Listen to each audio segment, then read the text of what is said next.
How's it going, everybody? It is me, Gigas. Today we're going to check a couple of other key moves. We have 4 key moves in total, and these will be key moves with the extensions. So technically it's not just 4 moves, but but also with the extensions that some of these moves have. Like down for 3 has 2 extensions, but down for 3 on its own, also a button.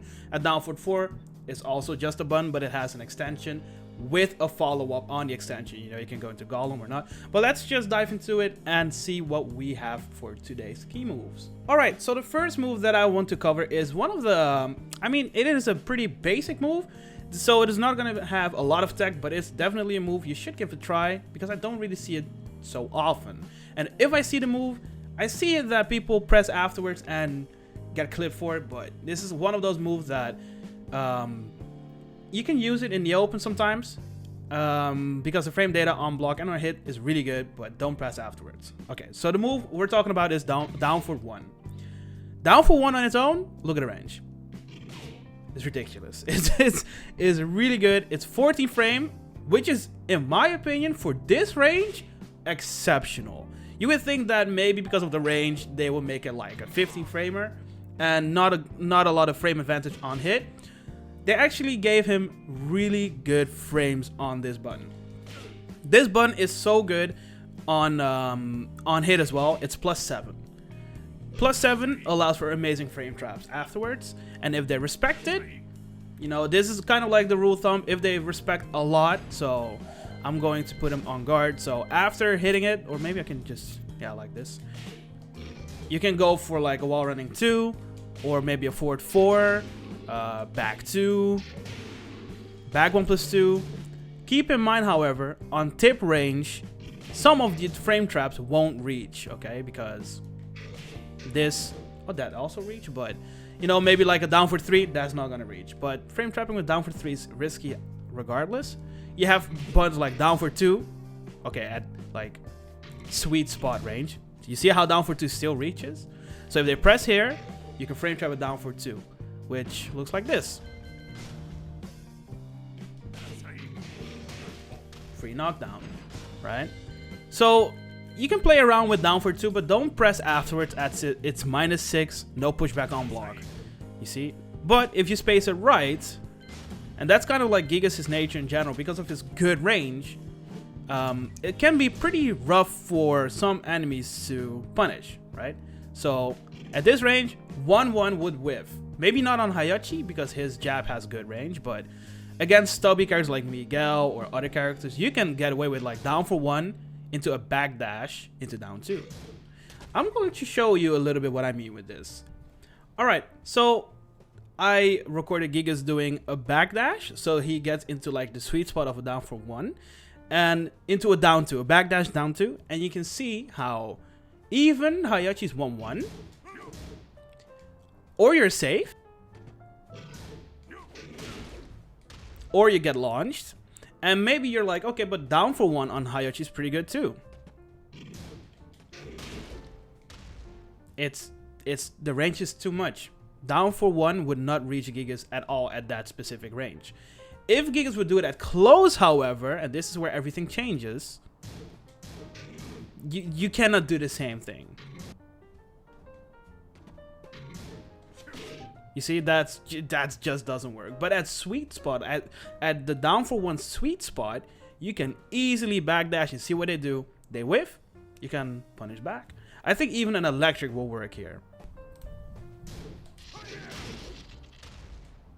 There you go. That's also effective against an electric. And an electric recovers really fast, but it's about the sweet spot of having, or the sweet spot and knowing the sweet spot on down for 1 to just poke around a little bit. On hit, frame trap him. On block, at a specific angle or the right range, whiff punish, and go from there. And the next move we will talk about will be down for 2, 1. So that is definitely one of the better moves Gigas got, with one con. This is normal hit, and this is counter hit. Maybe you don't know what I mean with this. But you have no counter hit indicator, so you kind of have to throw the dice at some moments if you have to react if it's a counter hit or not. Sometimes the enemy will make a sound. I listen to the sound cues to see and Confirm for myself. Oh, he made a sound? Counter hit. He pressed. Okay, cool. But sometimes that doesn't happen. Silent characters like Dragunov, you know, he doesn't make a lot of sounds on his pokes. It's kind of like a gamble you have to take because you cannot really see when it's a counter hit or not. And the reason why it's so important to see if it's a counter hit or not, this becomes guaranteed. That entire string jills on counter hit, even on max delay. You see, you've seen how hard I delayed the string there, but it still counts as a natural string. So the moves, the properties on its own are not bad. Reasons being, or the pros being, the range, deceptive range. It has the same, almost the same range as down for 1. And we all know down for 1, as mentioned before, is good on the range, right? Down for 2 ain't making a joke too. Look at that. 2.5, we reach. This button is really nice. Look at, even at 2.6, I think this might reach. Hey, it reached. Down for 2 is something that I'm also guilty on, you know, misjudging the range on this string. Or on this button on its own, right? The down for 2. Down for 2, 15 frame, mid, +6 on normal hit, and only -7 on block. I mean, it's not -9, okay? It's a bit, you know, it's a difference, -9 to -7. But -7 for a very delayable mid into mid string, and the last hit knocks down, is not bad at all. It's the only thing, the con, you know, that you cannot really see when it's a counter hit or not. And that's the biggest con in my opinion. Keep in mind, however, as well, it's -13 on block if you commit for it. So the risk, yes, it's a risk, but it's not a launch risk. For what this can do, pretty good. Again, highly delayable, mid into mid, crazy deceptive range. Maybe this will reach here. Okay, that's the, like 2.7, that's a bit too much. But 2.6 still reaches, which is really good. Again, highly delayable, so you can test the patience. Like, you do it once, if they hold back, you can alternate to like a quick low, right? So let me put him on guard all and show you what I mean. So imagine if someone is patient and he is waiting for the string because maybe he knows Gigas. I mean, Gigas knowledge is getting a bit higher these days. So they know, okay, he has a follow-up, which is this, and they wait for it so Hayachi can punish really hard, right? With his 13 frame down for 1 too, I think. Valid reason to be patient, but you don't have to continue. You can go for a quick low or a bigger low, and also at high crushes. So if they contest back with a high, you know, jab, jab, or electric or something, this crushes highs. You can also try exert different pressure, like down for 2 into plus frames. Back 1 +2 as an example, +4 on normal, +6 in the stance. I do prefer normal because you can frame trap with down for 1 afterwards. You know, you're +4, so this beats while standing attempts, which is really good. Or for 1 +2 if they do a while standing as well, doing crazy good damage. So you can see what I mean here, right? Don't always overextend for no reason, but see what they do. If they press backwards after a single down for 2, you have enough information for yourself to say they don't respect this. Now I'll put a trigger. Or it's a mixture. They first started to be defensive and they see this button a lot, right? Because you do down for 2 into down for 2, maybe down for 2 into down back 4. So they know that, okay, he might alternate his offense to a different string. Let me interrupt that. And then you pull the trigger. And you get a wall splat at the wall, or a knockdown in the open, a wall break at the balcony break, or wall break. You get a lot of mileage out of one string, which is down for 2-1. When played right, don't just throw it out randomly. That would just get you killed. But at certain ranges, you know, with down for 1 and down for 2 having almost the same range, and I think that's an oversight. A lot of people don't know. You can actually put a lot of offense or pressure from mid-screen where people cannot even reach you. And that's the thing on Gigas. His range is really good, right? Yeah, 4-2 as well. So yeah, and on normal hit, it's +6, which is really good as well. You can frame trap again. Here we go with the frame trapping. You know, it's like frame trap, oh, +6, that means that even your low is like really good. If they do a down for 1, they lose here. If they do a jab, you will trade. But again, it's a low as an example. You can also go for a down back 4. See what I mean? Like there's a lot of like layers you can go here with down for 2, but again, don't just throw it out randomly. That will get you killed. Down for 3 and his extensions are pretty interesting, as down for 3 on its own is relatively short on range, which is the biggest con in my opinion. Well, okay, there's one con as well, but I will cover that later. But as you can see, the range ain't the best. We talked about 2 moves that had amazing range, and then we talk about Gigas is down for 3. First things first, obvious thing, it's a knee, so that's good against kick parries or punch parries. They cannot parry this because it's a knee. Same goes for elbows. You know, punch parries are not effective against elbows, except for special parry occasions like Jin, Leroy, Geese. They have a different kind of rule on parries, but we're not mentioning that. We're just mentioning about the basic common kind of parries, right? So down for 3 on its own, you can see the range is not really good, but it's not unusable, right? This will still hit at 2.2. Okay, never mind. This will hit at 2. That's what I wanted to show. So you can already see +4 on normal hit. Hey, not bad. Means you can frame trap with down for 4. Means you can frame trap with bit risky, but down for 2 because it has a gap, right? It's 4, your +4 is 15, making it 11 frames. So 11 frames will trade, 10 frames will win. But down for 3 on its own +4 is not bad. You can do it another one. And now we're going to talk about the extensions. So we're gonna mention the risky one first, being down for 3, 1+2. You can already see why I mentioned it as risky. It's launch, okay? But it launches on normal hit. Doesn't need to be counter hit. One thing though, and this is why I said, oh, you can frame trap with down for 3 after down for 3. On counter hit, normally, you know, this doesn't jill.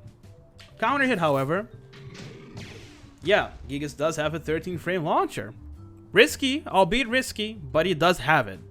So you can use that as well. So the other thing here, which is a big risk, he has a different or another extension afterwards, right? Down for 3, 1+2, 1+2. And you can already see, oh shit, that's -1. Pretty good. It's a high. They can duck it. Risky. That is the big risk you're taking. They can just simply duck it and launch you. Although there is a little bit of a mind game, but I don't like to call this a real mind game because you can just, if they know that it's a high, right, in the end, they will wait for it. So you can just do this and you will just randomly see them ducking because they're fearing the last hit. There are option selects here. You can down jab it, so you can punish after the second hit and duck the third hit, but the reward is not really that high, right? So I don't know, it's quite risky to just throw it out to frame trap people with, but I can see why people will do this. So again, this is on you, how you will use it, how you want to use it, but I will just let you know that it's a big risk you're taking, but also for a good reward. You're launching someone. It's literally a combo starter. So see what you want to do with this, but do keep in mind that it's risky if you overextend too much and people duck it or launch it, right? But again, there's a kind of like a mind game that if you do this on its own, big chance that if they know the string, they will duck the last hit, so they won't randomly punish this because it's launch, right? Most of the times they might do a 1-2 or something, or you know, 1-1-2 with Mishimas and stuff like that. Now we go into the other extension, which is, in my opinion, the better one, and also way more interesting. Tech wise, there is some tech in here, but we're talking about down for 3-1. First of all, it jills. In season 1 it didn't jill. Trust me when I say it. This didn't even jill in season 1. So the string jills, it's pretty good damage, not high damage you're doing, but it's also +4. So +4 means that you can frame trap into another one if you really want to, but you can also go for this if you really want to overextend for a launcher, and I can respect that. You know, I can respect the decision making if you really want to overextend for a launch attempt. Pretty good. Can also go for down for 4. The typical frame trapping happens here again. However, they can duck this on block. Is this risky for them? Yes, this is a big risk because you have a mid that literally launches, and it did happen sometimes in high competitive or higher level in Tekken that people started to duck me when I did this, and I'm like, well, okay. Okay, launch though, I don't understand why, but if people tend to duck this string against you, use the other extension to launch them. right? Because the timing is not fuzzy. You cannot fuzzy guard this from what I know, because the timing is literally the same. For the people that don't know what fuzzying means, fuzzy is a term of, it's kind of like a selected timing that covers both options on a string, right? But that works against strings that have different timings. So you have like an option that beats both timings, but this string has almost similar timing. So option selecting or fuzzy guarding that won't be a thing. Unless you're fighting fucking knee or something, or JDCR, that's a different thing. But back to the down for 3-1. There's one slight thing that people, I have mentioned this a couple of times in my tech videos and on my channel. But down for 3-1 on its own, good. The extension, you know, the one part, +4, really good. So it's not bad. Counter hit, boy, do we have a treat. It's a whole ass different move.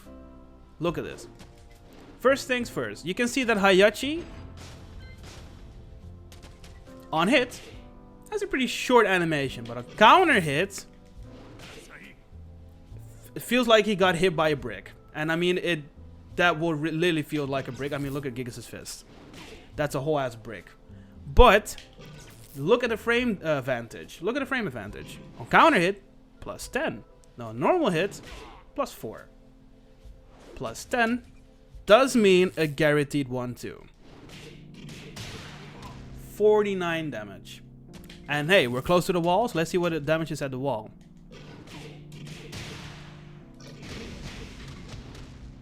And that was not even the optimal wall combo for like the damage. I could have done a different one that might have dealt more damage. Yes, there's also wall breaks. There's also balcony breaks. This is really good. This actually gave me games in higher rank matches. This is really good. And the reason why is, and we're going to talk about down for 3 again, okay? The only risk you're taking here, it is -9 on block. So for staggering this string, risky. But again, you have 2 pretty fucked up follows. I mean, +4 for Gigas is pretty good, right? A launch, you know, with the mid, also really good.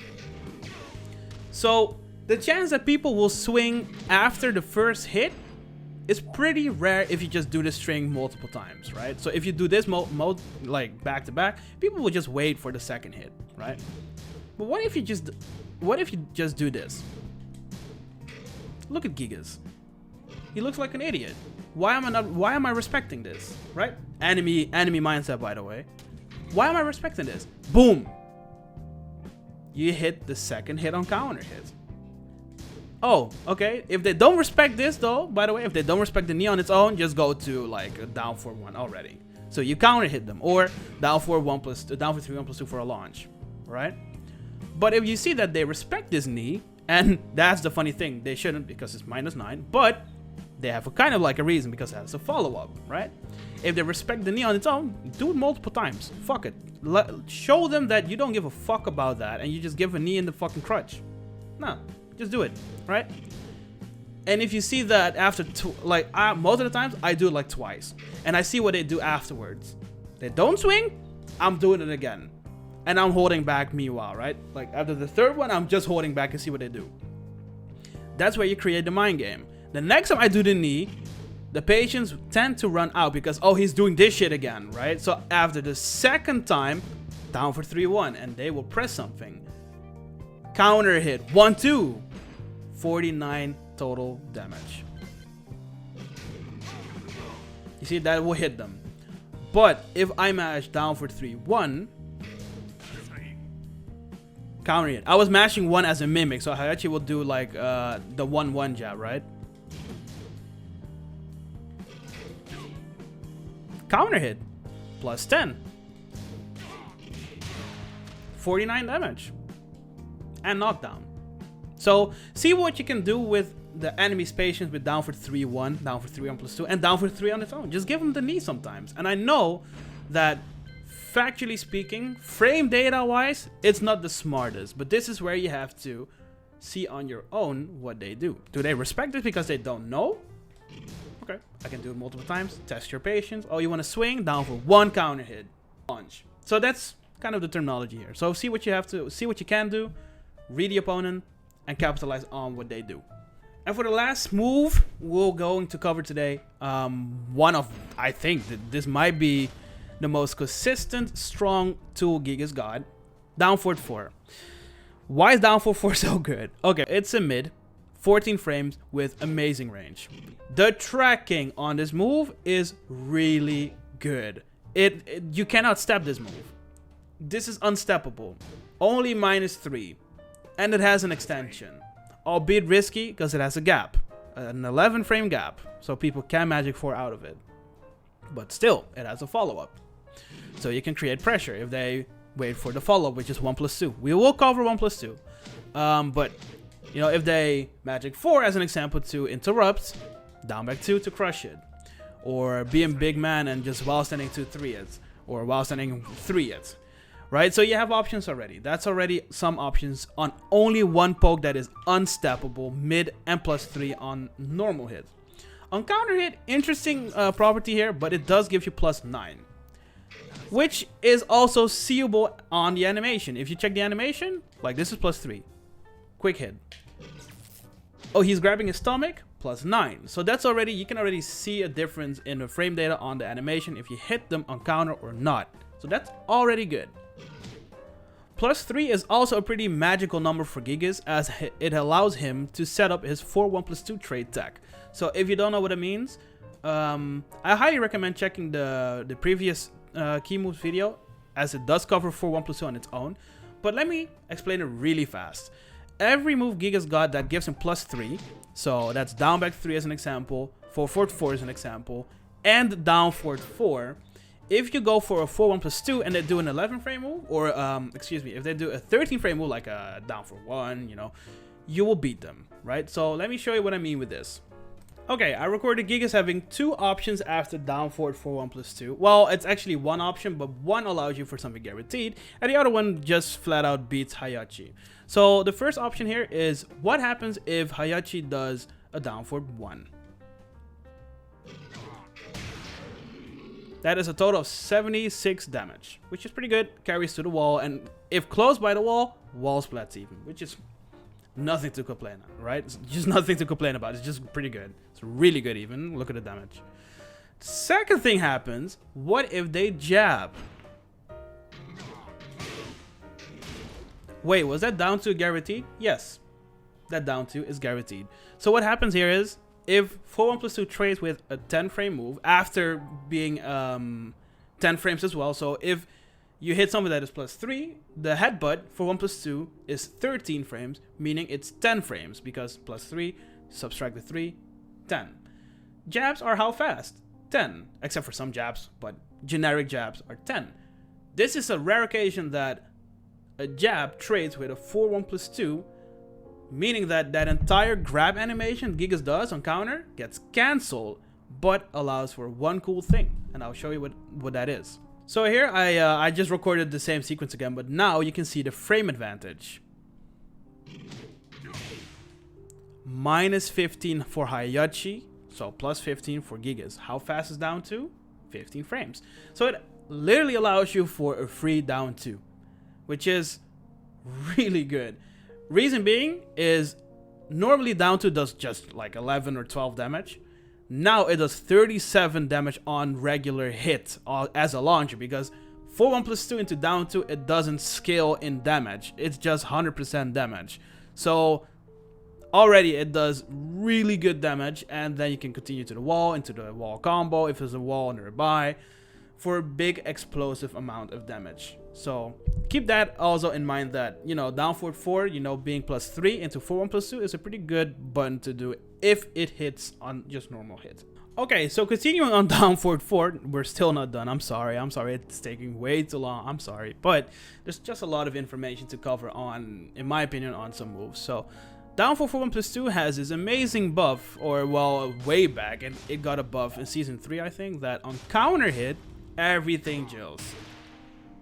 44 damage, mid, +5, and if you cancel it to the stance, +7, which is amazing, okay?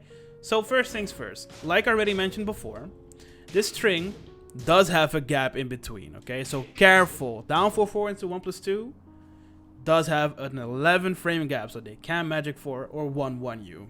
So be careful on that.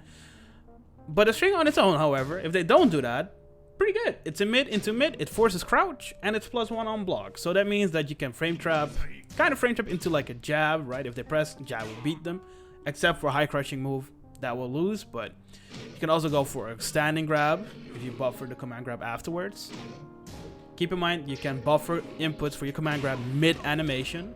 You see the half circle back already in the animation. The only thing I have to press here is 4-1+2, and I get the grab. So that makes the grab really good too. All right, what else can you do? You can cancel into Golem being +3. Interesting. Reason being, into the Golem grab is uninterruptible. If they while standing 1, while standing 4, whatever, they will get clipped because it's +3 on block, right? The command grab is 11 frames, making it way too fast to interrupt with just a random button. Okay. This also means that you're pretty safe to back hop to safety, unless they hard read and chase you down with a big button or a dash into button. That will still clip you, so don't do it too often, or else you will get clipped. However, if they hard read you into like, you know, dashing forward, getting your back hop, and you read that they are continuously like extending or overextending to do that, just give them a big old shoulder. Because they don't hold back, they just dash in, right? So you can just, oh, you want to back hop catch me? All right, good shit. Talk to the shoulder real quick. So that is already a mind game here, right? If they really try to do that often. If they don't just randomly throw this out. This will just get you killed. But this is on specific opponents that try to catch your back hop. If they do, make them fear that, oh, you want to catch my back hop, but I still have this though. See what I mean? Okay, for the rest on this, into Golem, obvious things here as well, the obvious elephant in the room. On counter hits, if 1+2 hits counter hit, it fucking does a bunch of damage. And it's a launcher for pretty good damage. What is this damage? 98 damage, that's a fuck ton of damage. I know, that's just crazy, right? But down for 1+2 on its own has a lot of layers to go for, right? A lot of people have issues that, okay, but I'm doing down for 1+2, and they down jab me a lot, right? I've heard it that people get like down jabbed a lot. Back hop. Or if you know they do that, don't go into the stance and low parry, right? So the only con here as well, it does enter you in the stance without mix, right? This should not be a mix, a guaranteed mix after that kind of string, but still, you're kind of limited in your options here. So be, you know, in my opinion, don't always go into the stance. Just do this normally and see what they do first. And if you think that back hopping into safety is the right play, go for it to create those random mind games that if they chase you down, you can go for Golem 1 raw. There's stuff like that, right? All right, and that's pretty much it for today. These tools I covered, some of them didn't have a lot of tech. Some of them did have some specific tech, but keep in mind that stuff like down for 1 and down for 2, really think about what I just said about the range, right? Spacing some buttons will make a world of difference. If you do down for 1 up close, your turn is pretty much done, right? But if you do it at like some specific ranges, if they backdash or they dash into you and you backdash back and you do it down for 1 and you have that specific range I was talking about, you've seen what you can do with a simple button like a down for 1. If it hits, down for 2 still reaches, you know, those kind of things. Keep that for your own playstyle or your own mindset and try to implement it in your own game plan. So maybe you don't have to overextend, you know, or maybe you're like, wait, but down for 1, what can I do with that button? You can do stuff with down for 1. You have reasons to use down for 1. So the next episode, I'm not sure what buttons I have to cover, but I'm doing this in command list order, so I can. I'm just gonna check real quick for you guys, so you guys know what buttons I would cover on the next episode. Down 2 is not really a key move; that's just a punisher, so I'm not doing that. Down 3-2 is something I will cover. Down 1+2 is not really a key move, so down 3. Oh, and erase how I have to cover that too. and down back 2. So there will be very interesting buttons in the next episode if I see the move list like this, especially down 3+4. That button is so good. I did make some pretty in-depth guide on down 3+4, so if you're curious on you know, a pretty high level or a pretty educational video on down 3+4, I will probably link it somewhere in the description, or a random pop-out will happen right now. But yeah, be on the lookout for the next episode, as I will cover some pretty cool moves. And I hope this video helped you a little bit with Gigas and the concept about his moves and some of his key moves, that you guys understand what you can do. Alright guys, without stretching this because I'm gonna side tangent again, I'll see you guys in the next video, and stay safe everybody. Peace.